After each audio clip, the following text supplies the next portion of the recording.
Hi, you're with Tabitha from Tabandy Farm, and we're going to make a country hat today. So please join me and Hannah from Germany.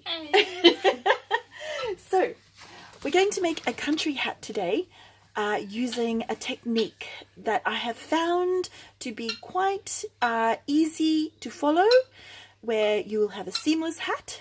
So let's get started.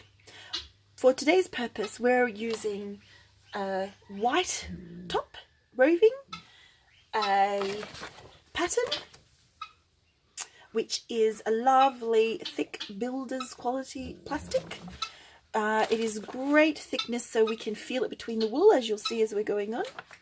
Grippy mats, great for resistance, which you'll see, and also for water penetration through to the wool. I prefer to use these, but you're more than welcome to use what you currently use. A lot of people use a bubble wrap or cane blinds, etc.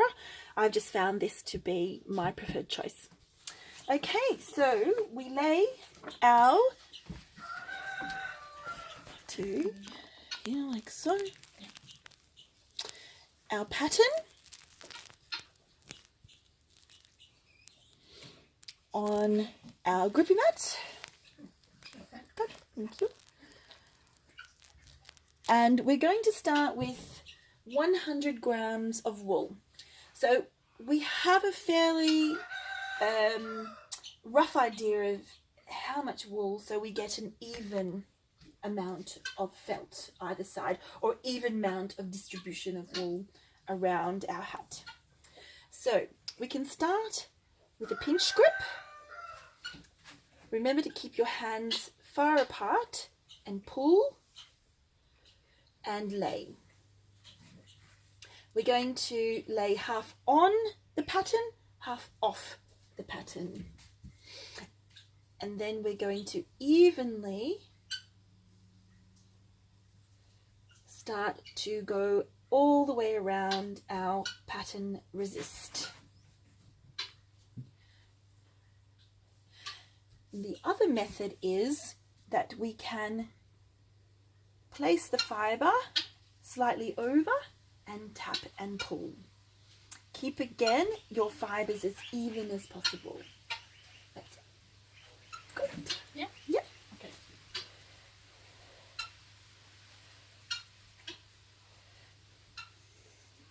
Now, keep in mind your corners here. So in our corners, we have points. So as you turn the corner, fan around. So do a bit of a fan. Okay, yeah. Yeah, and keep it, because that is a weak point, because this point could protrude out through our wool. So we keep going all the way around. So pinch, pull, overlap. Pinch, pull, overlap. Pinch, overlap. Yeah, that's great.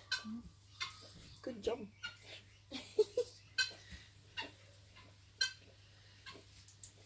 Pinch, overlap. You can also, for ease of control, break up your wool too, so that you've got less wool, less shorter wool too. So if you have any questions, Hannah, then feel free to ask. Yes, to double check. Like so.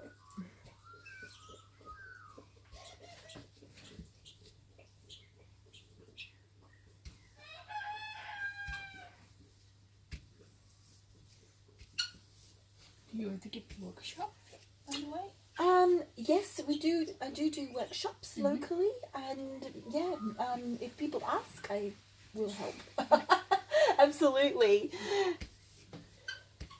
Yes, I work in schools, so I do teach children from preschool to high school, so that And we do very similar projects. So, but basically we'll do flat projects. They'll learn all the applications, different types of wools. Yeah. So yeah, so which is a lot of fun. Yes.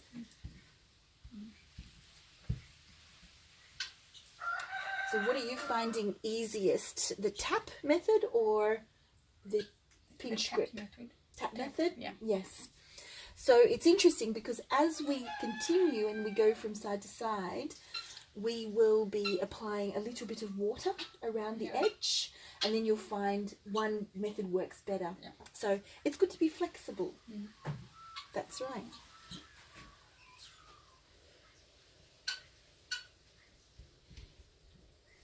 Was there no? Okay. Yes. Some more. Yep. Perfect. Yep, that's great. So you'll see here, there's yes. So just go around and have a look. But remember, we're going to be doing another layer, and as you go, it will all start to make more sense. But yes, whatever you do to the wool and the way you lay your fibres will give you the end quality of felt.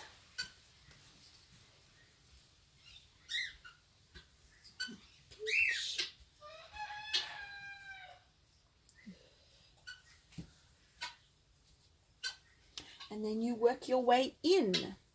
So we're working and we're overlapping our last layer and working our way in and still overlapping. So we're giving ourselves a nice even felt.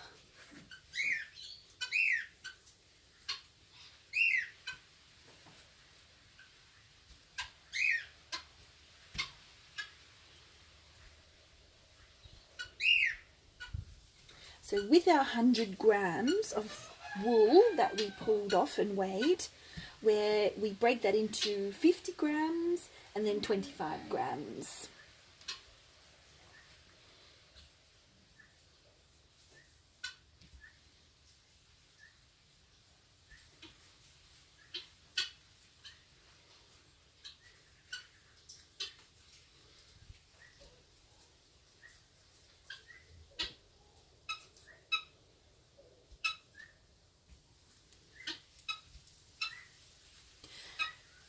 Now you can make two different weights. So that you can make a summer weight hat, so where it's a little bit lighter in not so much wool, so it breathes. You can make a winter weight hat, so it's a bit thicker. Yes, and of course, because we're making a country style hat, we need a little bit of stiffness in that hat for it to hold our shape. So we're using probably around about, we will use more than 100 grams, probably up to around about 130 grams per hat. Yeah, which is not much really.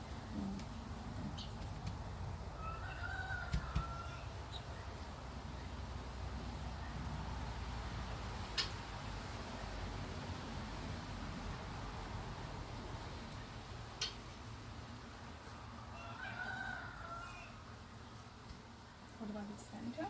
Yep, so with the center, just keep working your way in. Now, I won't step too far ahead, but what's going to happen, because we have edges, and when we turn our pattern over, we're going to fold our edges.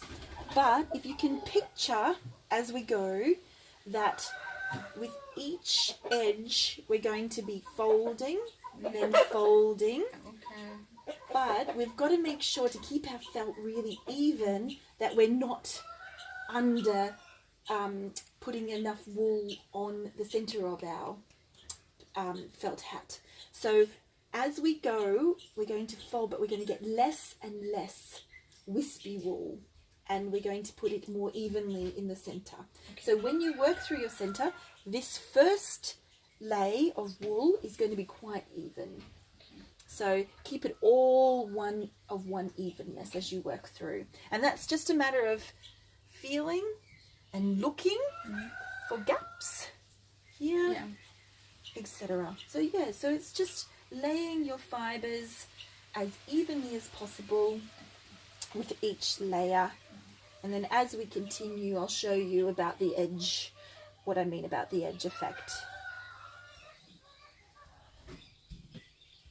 So I'm mixed up with wool now. That's our two other sides, and I've got a bit over here.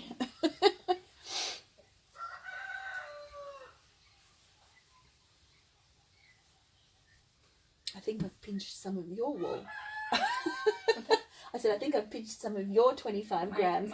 Oh, yours is, yours is there.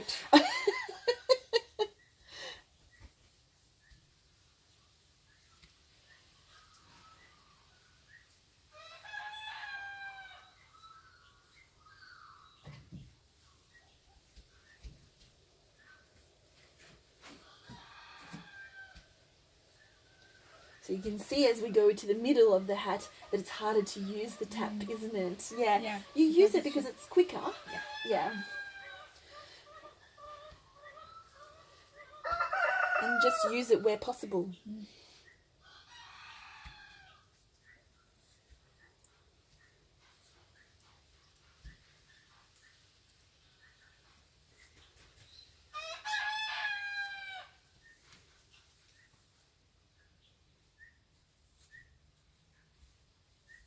Great.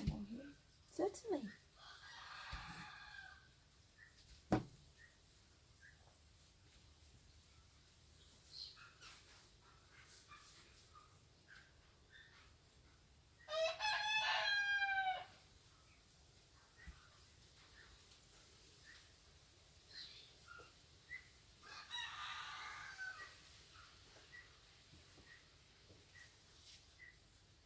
So once again, our pattern is approximately 30%, yes, larger than our finished product. I knitted quite a lot of felt shoe. Yes. Felt wool. Yes. Yeah, so you make them larger and then they shrink into the perfect size. Yeah, great. I know, that's right. So it sort of feels like our wool is not going to be thick enough, but because it shrinks, it gets thicker with its shrinkage rate.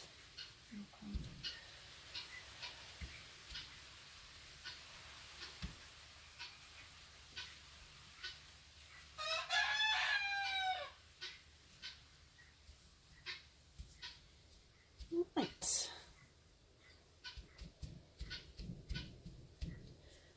that's pretty mighty fine. How are you going there? That looks great. Yeah. Yep, wonderful. Okay. Okay, so we have two grippy mats. So we take those and we lay over the top. Then you might want to just move that wool there, Dal. And then we take and we get it. My coffee's going to go with that one. Flip all the way over. Whoppa! It helps if you say whoppa.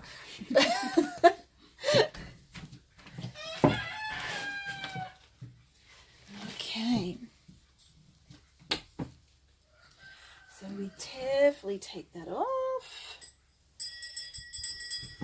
Like so.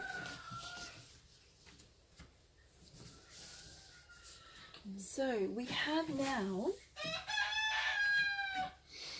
we can see where we've taken our fibre beyond, and we're going to carefully, I have with me a bucket of warm to hot to touch soapy water, a little bit of soapy water. Actually, I'll pop some more soap in there shortly. But what we'll do, now it's like creasing paper. So we fold our wool and we can feel, this is where the black plastic, the thicker black plastic comes into play.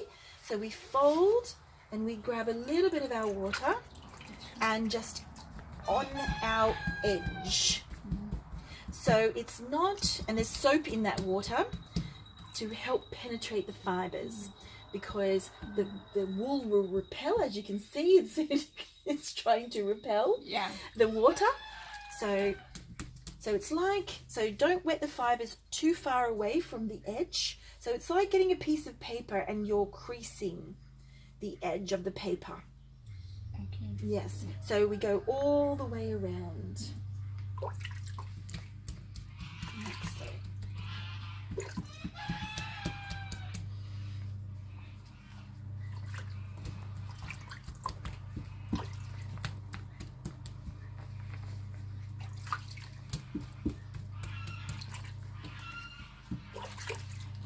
When we get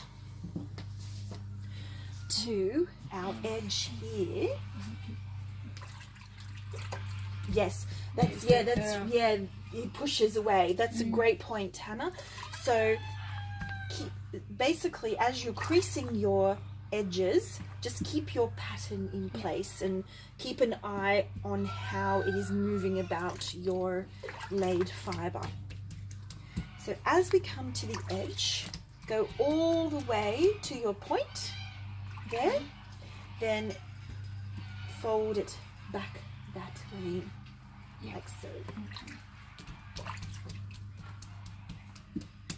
I might just go get some soap for us.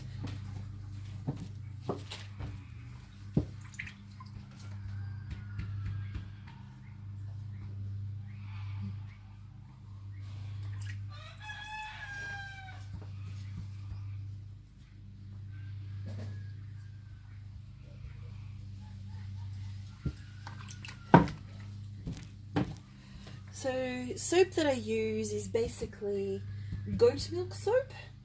I find that it softens the fibres as you're working, and it takes a lot of the smell out, but it leaves a neutral smell, particularly if you just use a plain goat milk soap. Otherwise, other detergents I use is just a dishwashing liquid, because it cuts through grease, as they say on the ads. So I'm just going to pop that in there, and if you feel like the water is repelling, or the wool is repelling the water too much, just get your fingers like so, and you'll find that that will help cut through the fibres. They're just little tips that really help make a difference. You know, something could be just a little bit slightly not working, but you know, to help, it's just a little solution. You can alternatively get a little sponge if it helps too, to help you do that, but I've just found this method is okay. You get used to, and you don't use too much water that way, because by the time you get the water to your piece, it's all gone.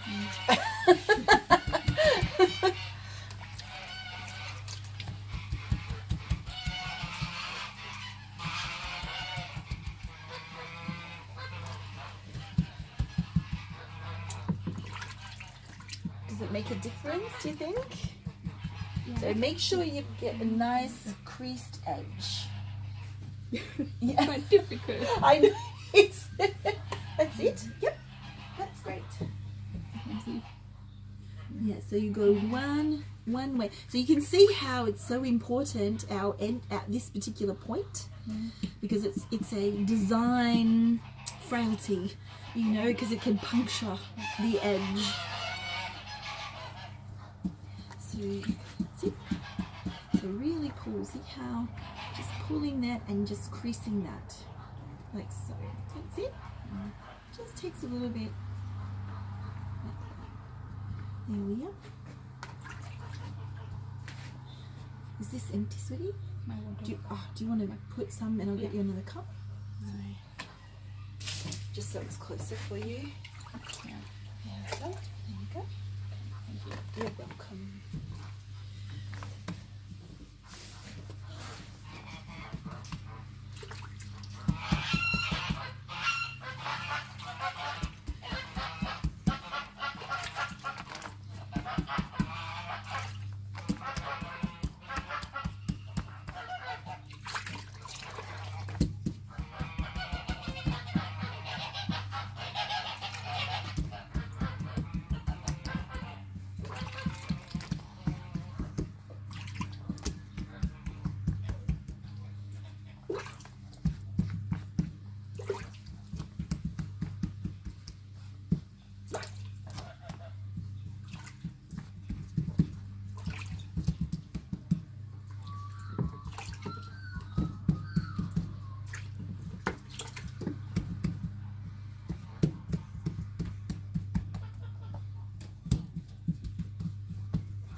Oh, good job.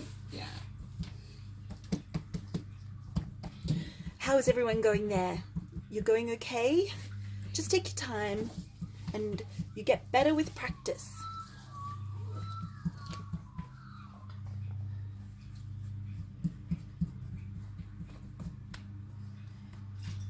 Okay. Beautiful. So really concentrate just on there.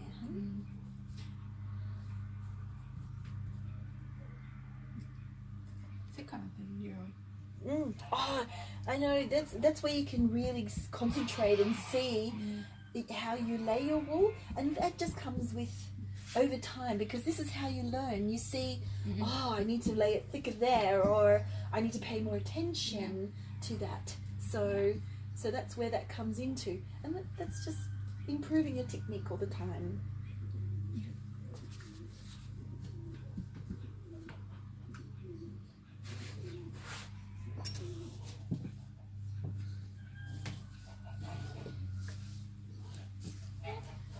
Great.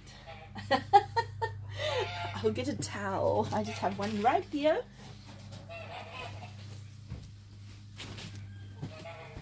So we need a towel to wipe our hands between layers.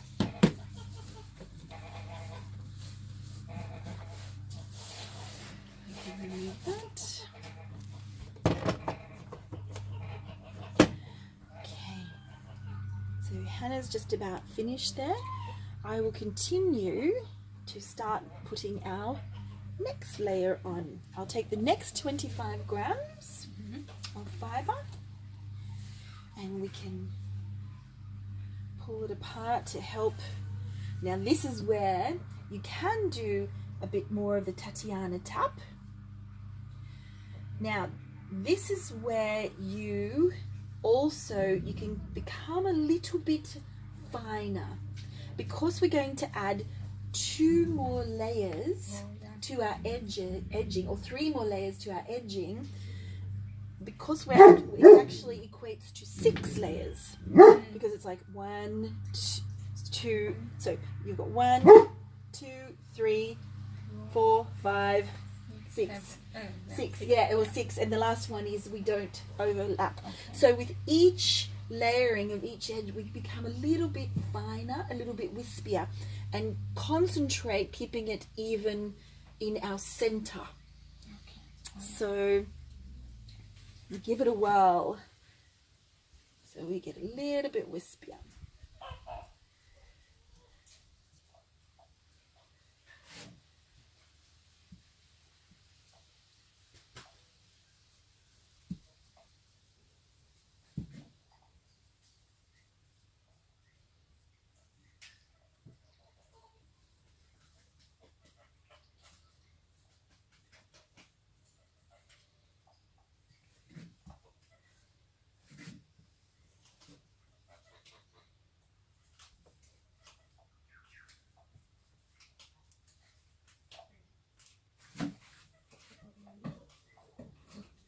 And the same with the points. So with our points, because we are folding this way and that way, we're effectively giving those double again. So it becomes finer on those edges. So it's just keeping our design details, thinking about how many layers are concentrated in those areas of the design, because not all of the design is the same. You know, we have a flat open surface, we have corners, we have edging. So and of course, because we're felting around a 2-dimensional pattern, which again will become a 3-dimensional hat. So and when we open that up, it's got to be even all over the hat. So do you know what I mean? So it's just sort of forward thinking, but that's kind of hard to understand when the whole process is a bit of a mystery still. Although you have had experience felting a hat before, so you have an idea. But for some beginner advanced, then there's these little design, little quirky things that that you learn as you go. Yeah. But then if you don't do them, how do you know? How do you learn? Yeah.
When did you start to felt? And how did you learn it? Yes, that's a great question. I started to felt probably around 14 years ago, but I was a spinner first. Spinner. Yes, in which I taught myself to spin probably about 26 years ago. And A long time. it is a long time. I had a pet sheep and a pet goat that I used to spin from, that I taught myself. Then over the years, I thought, wow, felting is such a mystery. Yeah. How do they do that? How does that work? So I found a local felting group. A felting what? A felting group. A felting group. That regularly met once a month here in our region, and they were fantastic. So they're great places to go, you know, if you have a local felting group, just to learn the basic techniques, and then you all go on a learning journey together and help each other. So yeah, so it's great. It's a great place also to find resources. So where do you buy your wool? What are the best wools to use? So it's a great exchange of information and knowledge. So yeah, and then I went on my own journey. My sheep have grown in numbers. I've used a lot of different wools, a lot of different fibers to felt with. So every fiber behaves differently, every wool behaves differently. So I think then you learn the basics, then start to experiment yourself. So like knitting, you do a tension square. So with felting, do a test square to see its shrinkage rate, how it behaves, the end quality of the felt, the structural qualities of the felt. Then that gives you an idea of your design or what you can actually do with that wool and the felt product. So I think it's a never-ending learning, journey. But yeah, so it still amazes me, and I still get surprises when I felt. Because even the weather affects the end product. The weather. The weather. Yeah. So if it's a particularly moist, wet, cool day, it takes a lot longer for your fibers to work. Yeah. Yes. Sure. Yes. And do you think what is the best wool? Or Well, is there a sort of wool which is best or? Yeah, well, There is no best wool. Again, yeah. it comes down Every- to application. Yeah. Yes. So for this purpose, this wool here has a mixed breed of wools of sheep. So we have down breeds. They are a spongy wool, like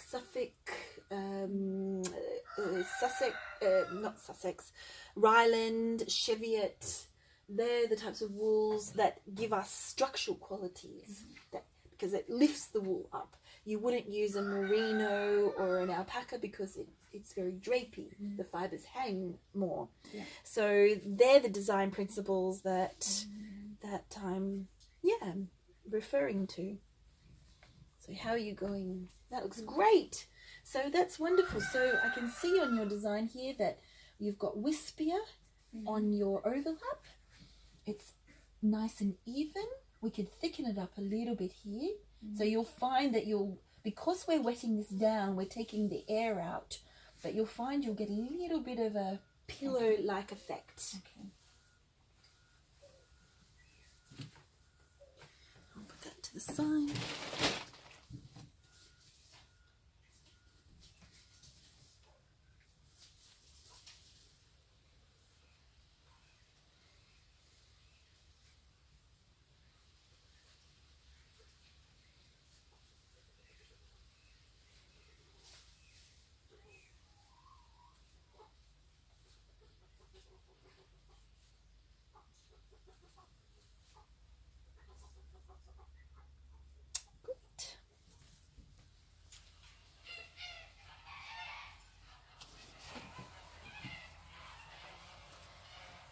So when you're happy, perfect, wonderful. When you're happy, again, we lay our other grippy mat over the top.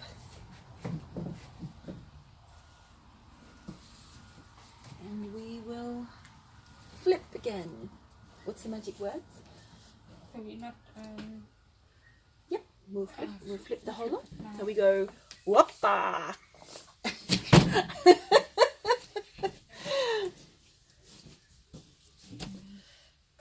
Okay, and then we carefully take off our last one.